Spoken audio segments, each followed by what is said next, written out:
फोनवर बघण्यामध्ये आपले तासनतास निघून जातात आणि due to continuous bending of neck आपला इथला जो प्लॅटिस्मा मसल आहे जो की खूप थिन असतो त्याच्यावर लोड येतो असं म्हणता येईल आणि त्याच्यामुळे आपल्या नेकला बऱ्याच वेळेला रिंकल्स सॅगिंग आणि असे बँड्स तयार होतात. तर ह्या गोष्टीला आपण काय म्हणतो की tech necks. So what is tech neck? तर जसं मी आता तुम्हाला सांगितलं की कंटिन्युअस आपण जेव्हा टेक्नॉलॉजी म्हणा किंवा काही गोष्टींमध्ये आपण एंगेज राहतो, डाऊनवर्ड बेंडिंगमुळे वेगवेगळ्या ऍक्टिव्हिटीज करतो, तर आपल्या नेकच्या बँड्स तयार होतात. आणि हाऊ टू प्रिव्हेंट दॅट, तर ते प्रिव्हेंट कसे करावे, तर त्याचे काही सारे उपाय आहेत. तर तुम्ही तुमचे जे रुटीन आहे त्याच्यामध्ये काही गोष्टी करू शकतात, त्या तुम्हाला हेल्पफुल ठरू शकतात. तर फर्स्ट अँड फॉरमोस्ट थिंग की करेक्ट युअर पोश्चर.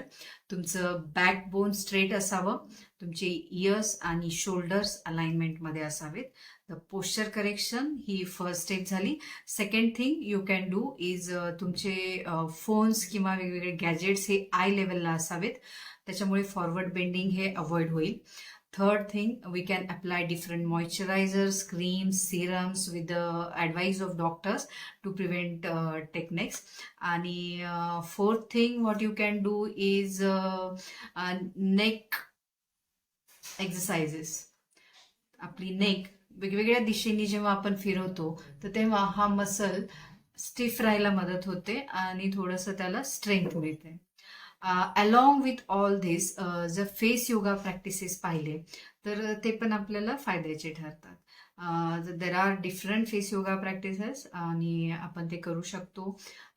नेकसाठी एक सिम्पल असा म्हणता येईल की to look at the ceiling for 10 seconds then straight, आणि हे रिपीट करायचे फॉर 5 टाइम्स मिनिमम. तुम्ही हे रिपीट करू शकता.